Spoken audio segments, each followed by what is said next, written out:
வணக்கம். பாருங்க, பிள்ளைகள் வீட்டனுக்கு தானே பள்ளிக்கூடம் லீவுண்டு அவையெல்லாம் குழைச்சது.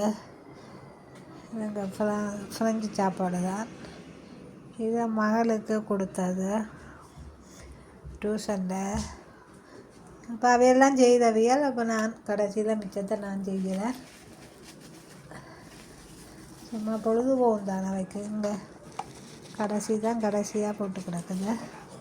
கிட்டத்தட்ட கிரேப் மாதிரி தான். என்ன பேர் இருக்கு? கூஃபான் கிரேப் மாதிரி தான் கிட்டத்தட்ட. அவைகள் 3 பேரும் சேர்ந்து தாங்களே இன்டர்நெட்டில் பார்த்து அடித்து இதுக்கு நொத்தல்லா போட்டு சாப்பிடணும். எங்கே நொத்தல்லா பூசப்படுது, தாங்களே செய்து தாங்களே பூசி சாப்பிடணும். நான் கடைசியில் 2 தான் நான் சுட்டது.